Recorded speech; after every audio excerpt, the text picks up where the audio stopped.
Leave me alone, please.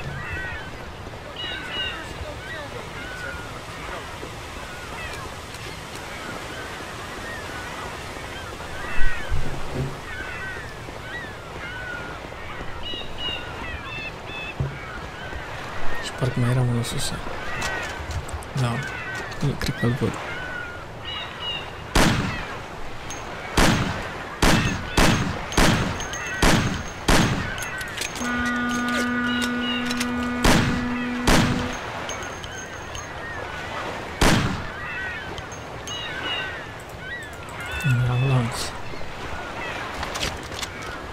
Au tras în mine.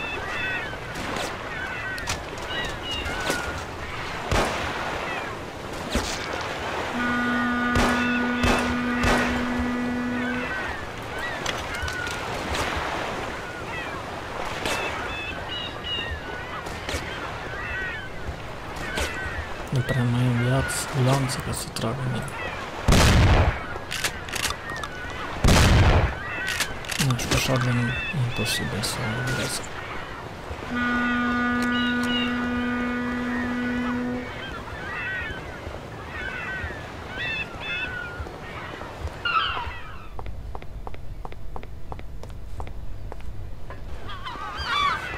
Poate îmi face vreo surpriză pe aici. Ăla cred că e rău.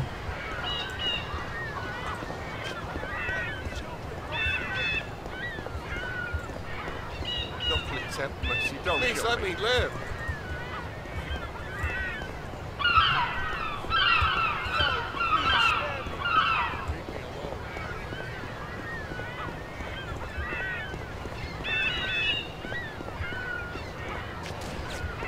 Iar altul sau tot ăla.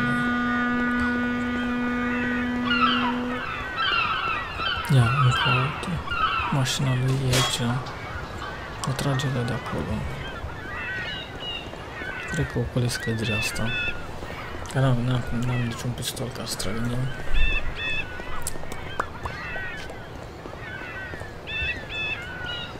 ASMR. Dar nici de aici nu știu dacă e prea bine.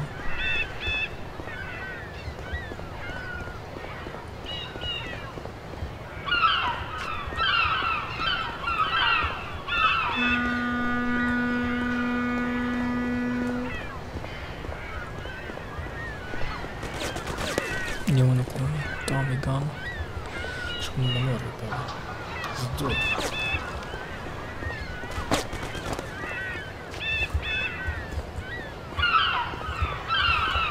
Putea să mă omoare acolo. De ce ar pune indicatorul stop aici, nu înțeleg? Că n-ai unde să te duci cu mașina. Uite, stop pe ambele părți. What? Uite și acolo niște oameni. Dacă m-aș apropia de ei puțin.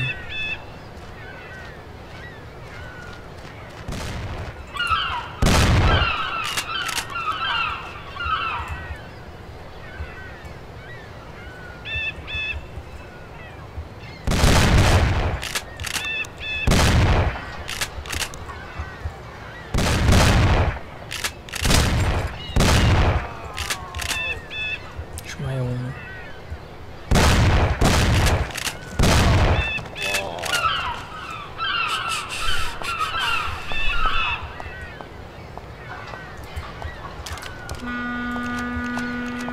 Numai mașina aia să nu explodeze. Cât timp au ieșit shotgun-ul ăsta de aici. Și cred că morelul ăla a intrat undeva, dar unde nu știu. Shit.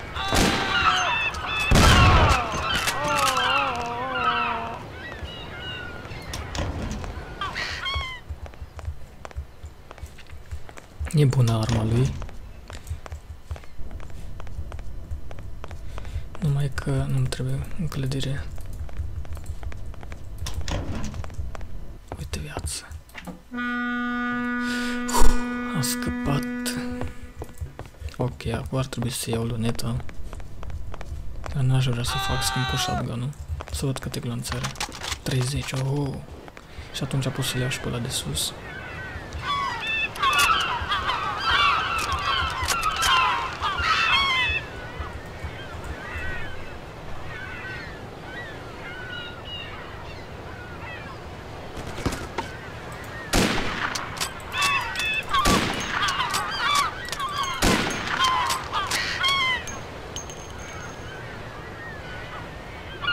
Pot să pun ținta pe el să ies.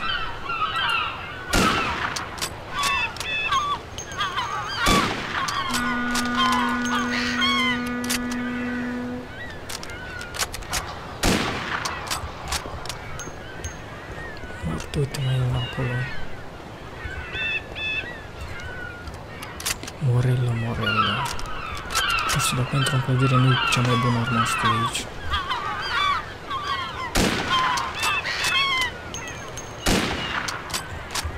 Ar trebui să iau tamiganul, să văd câte glanțe are. 200, perfect.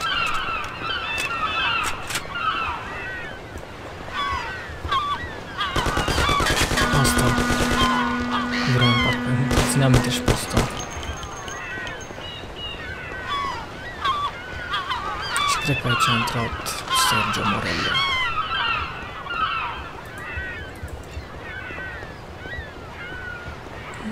Ușa e închis. Mașina lui e aici. El unde ar putea să fie?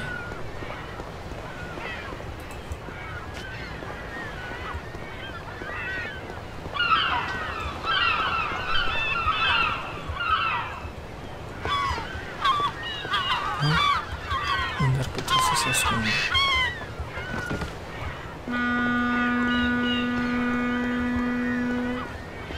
Aha.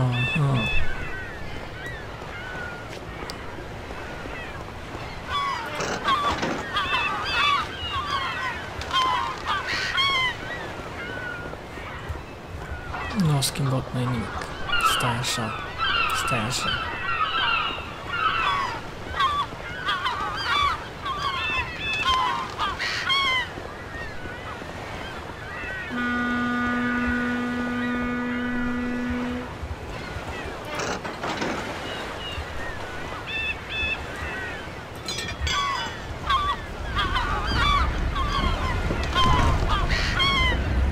Ce inspirat am fost.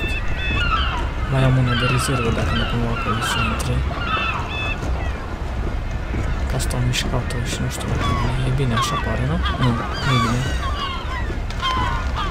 Nu trebuia să mișc asta. Acum.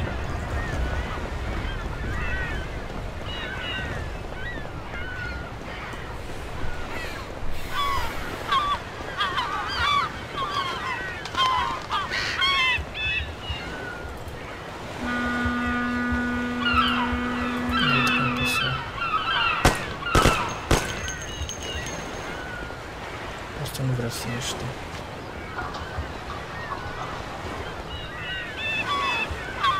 Am ratat oare ocazia. Da.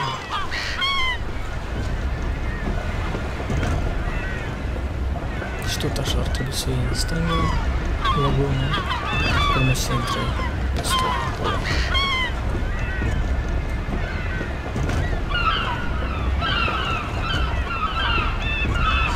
Da. Dacă ușile sunt închise, ne facem o intrare. Asta că... o să explodeze.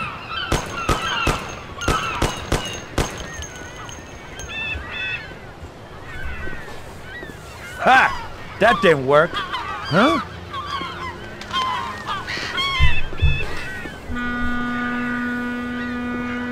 I don't know what you're trying, you bastard. My brother will kill you along with your whole family. Give it up. You're dead. You won't get in here, you idiot. You're too small for me. Hey, you here?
încet și cu răbdare.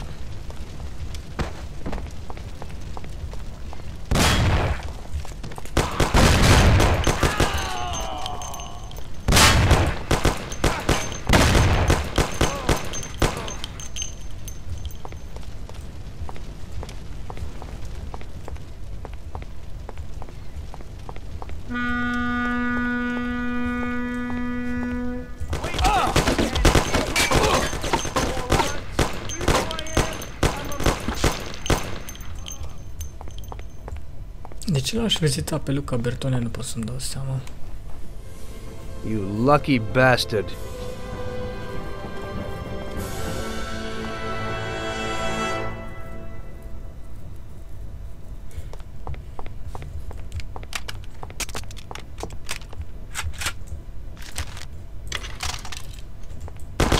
Asigurăm că e ciurit, că nu o să învie. Și acum mergem la barul Salierul.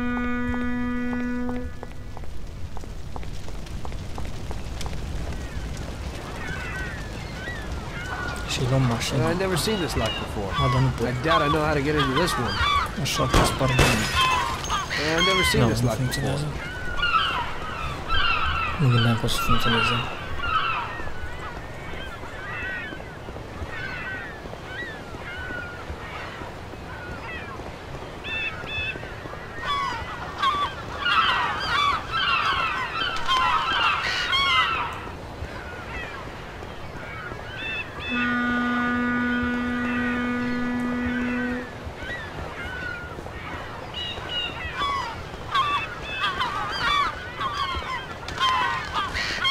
Ia uite-l că e rău ăla. Că iară vă aici.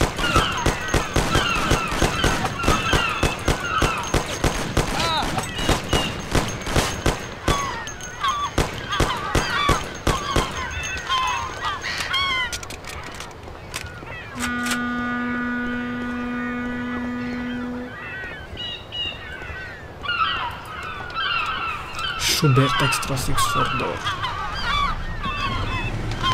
Bine, for, f-or, nu for, nu de la 4.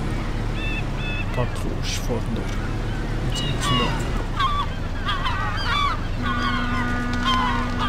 Nu mai stăm la vorba acum, gata. You lucky bastard. Bastardo.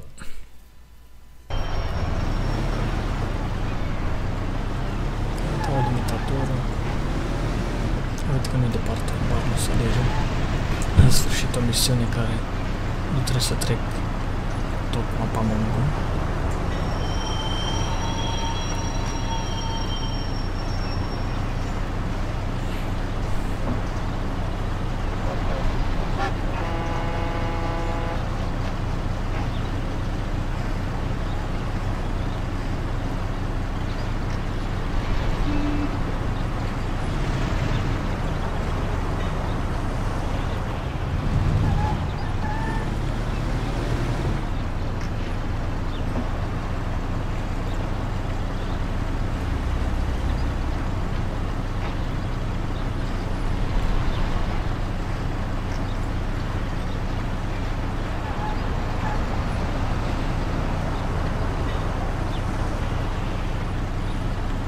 Poliția.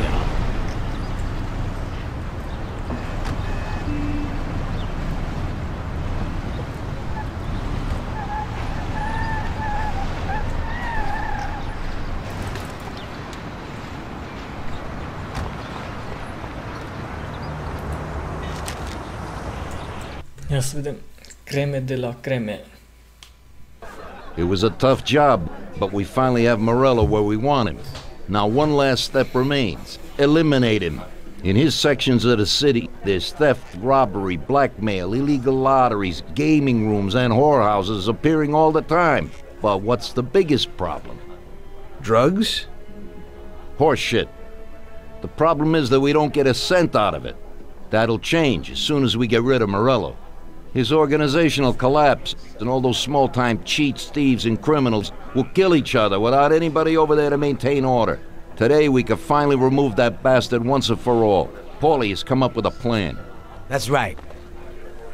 What my informants tell me, we have one chance to get this guy. Morello watches his back and almost never shows himself in public. Goes everywhere in his bulletproof limo, clammed up like some seashell. But today he's coming out. He's going to theater to do some socializing with the creme de la creme of Lost Heaven. And we'll be there to show him something too. Isn't this a bit risky? It's risky, but this is our only opportunity to waste him in public and show everyone our power. We'll do it like this. Wait in front of the building till the end of the show. People will start coming out, so there'll be a lot of confusion. With Morello trying to make his way out, his guerrillas won't have much of a chance to notice us before we hit him. Make sure you don't draw any attention to yourselves, so no shooting. Pull your weapons when you see him. I hope I still recognize him. Shouldn't be hard. Morello likes to wear his white suits. Not many people wear them these days. Each of you get a Thompson or Lupara from Vincenzo. Wait out in front of the theater on Central Island until Morello comes out. Then go to it. The performance ends at 9 o'clock, so make sure you're there on time. It should work out fine, so don't come back without his head. Okay, boss, let's get to it. Mergem la teatru. Ia uite, plimbă, rugăm. N-a fost niciodată așa plin. Fum de țigară îl tai cu degetul.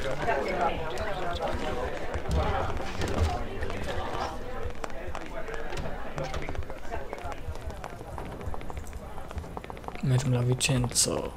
Parcă așa-l cheamă. Dă-ne Tamigan. Vicenzo.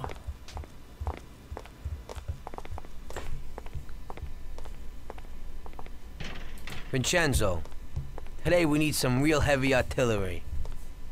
We're gonna rub out Morello. Well, I think 600 shots per minute from an old Tommy gun should do the trick.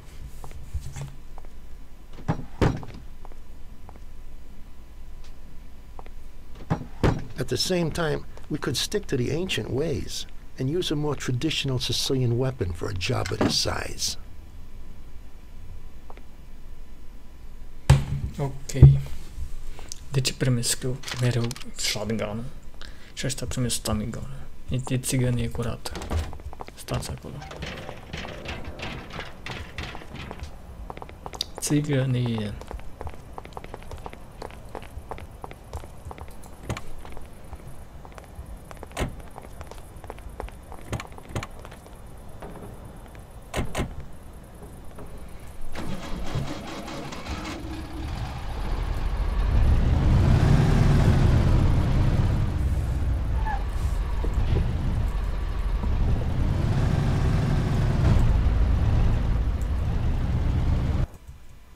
Creme de la creme.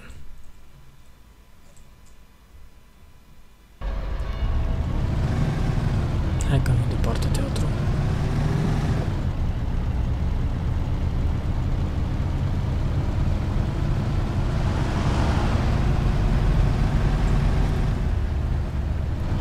Și l-așteptăm pe Morello la teatru să iasă la ora 9, a zis.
He's leaving already.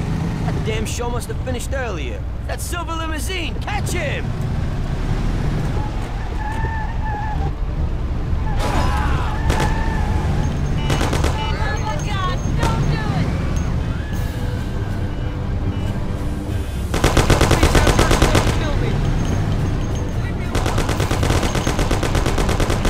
Ar trebui să stau cât mai mult pe stand, să poate de mult ca să pot să trag ăștia în el. Terminat mai repede la teatru.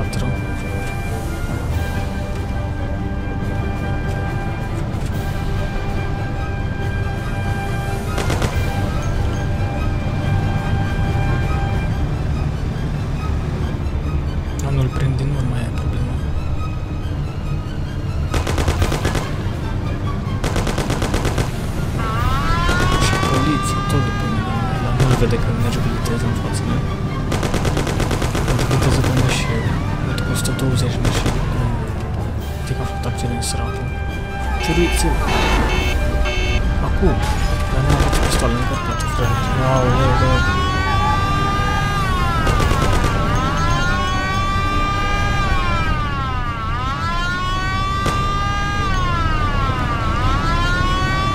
Așa se întâmplă, așa e la noi, așa e la noi.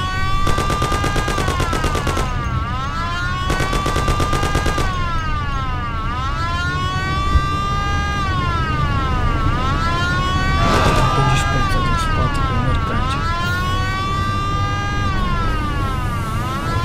Așa, iau către aeroport, pe câmp.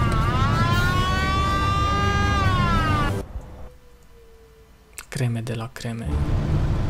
Chase and kill Morello. S-a venit timpul Morello. Acum de ce ai pistolul în mână? De ce nu mai ai? Tamina. Tragi un șofer. Trebuie să scoți un shotgun, că... Shotgun nu poate să-l scoate cu mână.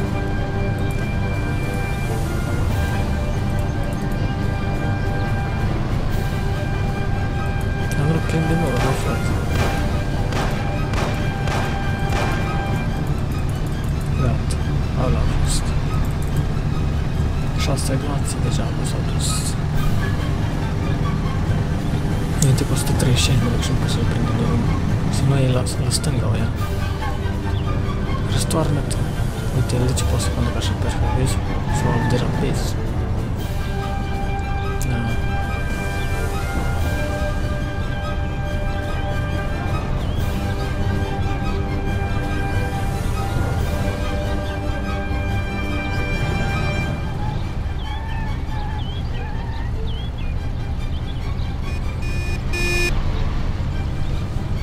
Dacă știam, nici nu luam mașina asta.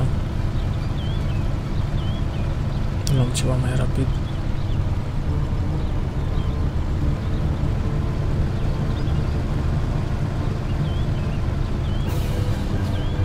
Ia uite, bă.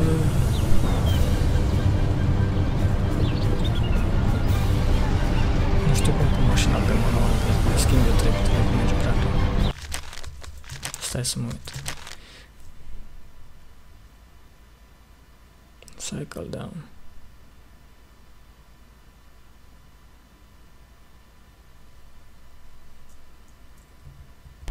A dat știu că am reușit să fac, nu știu cum.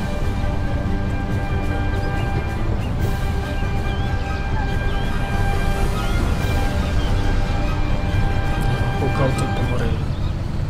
L-am pierdut. Aici la început, dacă pot cumva să-l prind. Dar nu, că e prea răuță.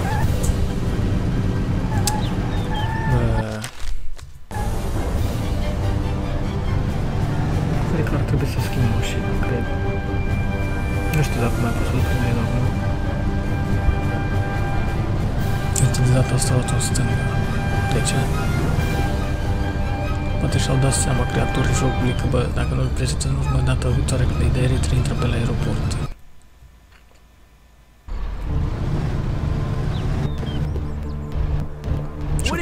What the hell is happening? Why'd you stop? I don't know. It just broke down. Jesus Christ, you almost have him. Sam, come on. Let's make this happen. Tom, get out and go after them. Maybe you'll catch them.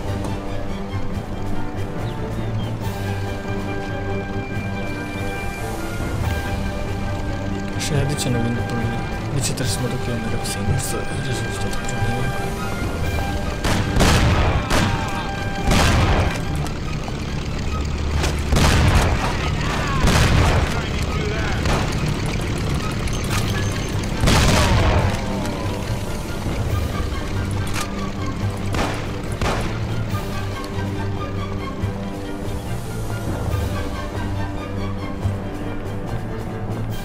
Trebuia să iau mașina.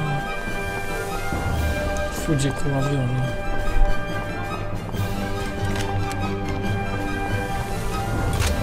Come on, Tom, get in. We'll shoot it down. Move it, they won't get away. Take my Thompson. You and Sam shoot them. Era și timpul să pune și un tamigan.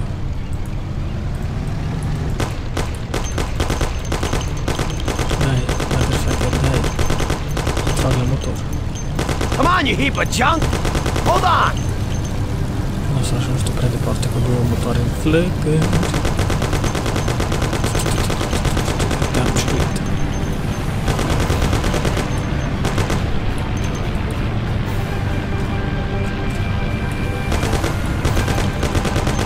Cât să mă trag în mână? Nu mergeți.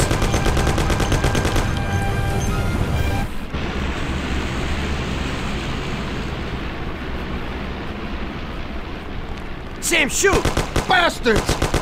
Kill him, Sam! Damn it, Paulie.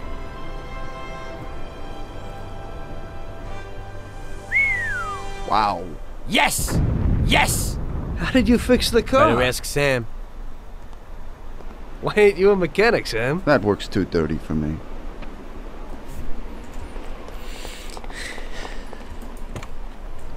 Adică e destul de ciudat. În sens că puteam să-l omor prima oară când mă duceam cu mașina în față după el, dar nu-l prindeam. Și a doua oară a luat-o pe la aeroport. Nu înțeleg de ce s-a întâmplat treaba asta, dar în fine. Mergem la barul salierii să sărbătorim victoria.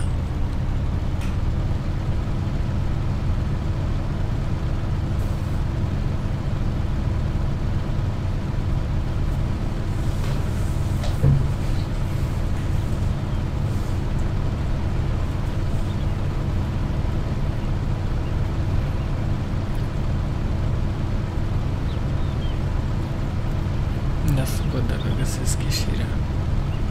Oare pot să ies pe aici? Oare pe aici au venit ei? Nu știu. Ce contează?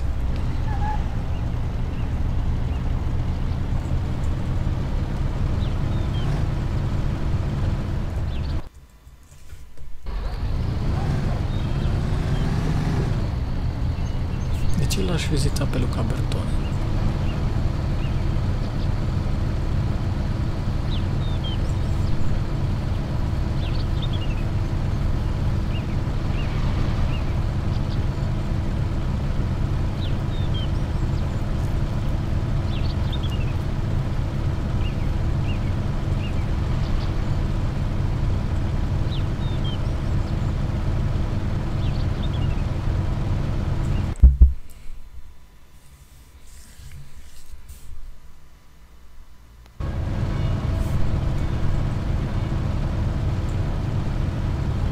Nu o să am ceva de condus până la saliere.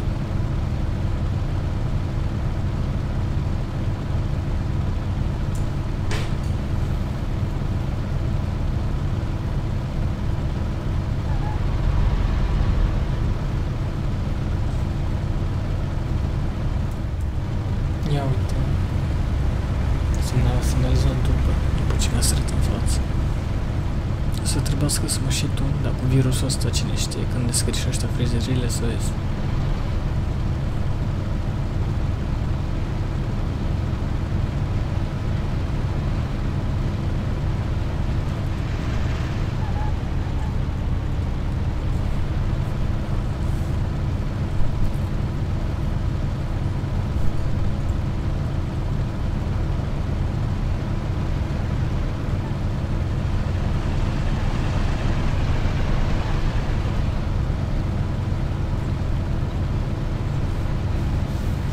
Mi-e frică că dacă... Adică mi-e frică. Ce dacă mă duc la serviciul lui Bertone, urma am impresia că tot o să trebuiască să mă duc la salieri, barul salieri. Aia e faza.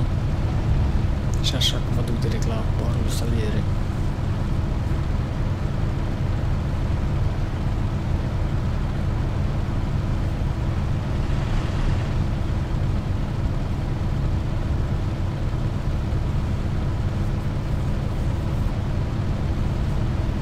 Cred că un vecin are un câine că plânge. Sau de... Vrea să iasă săracul câine, cred. Și de aia, cred, nu știu, zic și eu.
accidentat.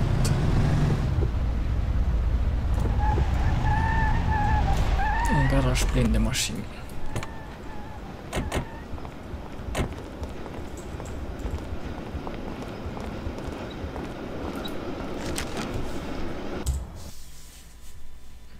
În 1938 era cu polițistul la interviu acolo.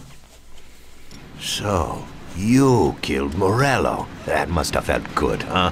We celebrated. Salieri was thrilled, of course. We ran the whole town, practically, and there seemed to be an end to the bloodshed. For a while, I felt like a king, until I came to a realization. If a regular guy like me could kill the most powerful man in the city, what good was all his power? Hell, if he hadn't been so powerful, he'd probably still be alive. It seemed to me that no matter how strong someone was, there was always somebody stronger to take them out. So where did that intuitive thought take you? Greediness is bullshit. When you have no money, you think that a few bucks a month will be enough.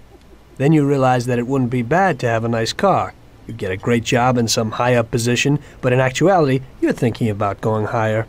Before you know it, you want to be the President of the United States, and you want to win the war against the Germans. Luckily, that won't happen. Plus, the whole strategy of watching other people's backs has one basic flaw.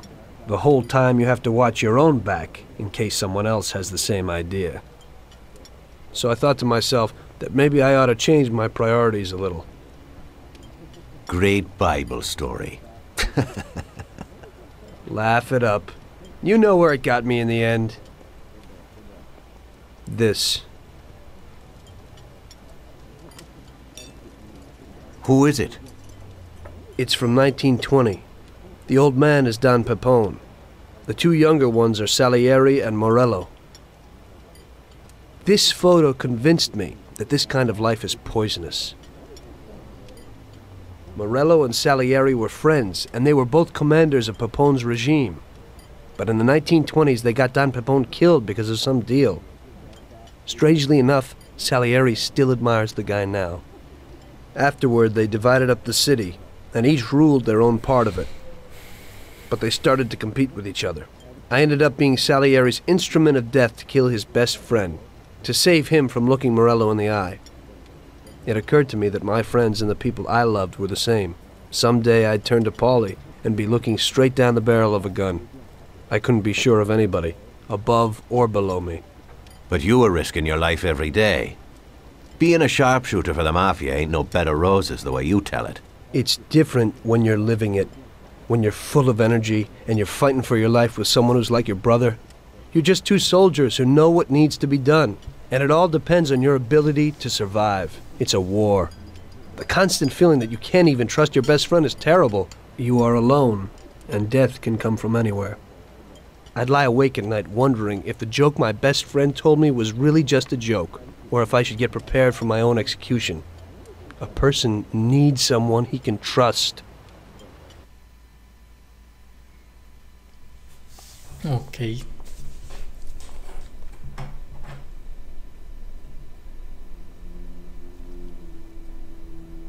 That guy sickens me. He controls half of the brothels in the city, doesn't pay us a dime, and then has the nerve to say he's ending crime in the city.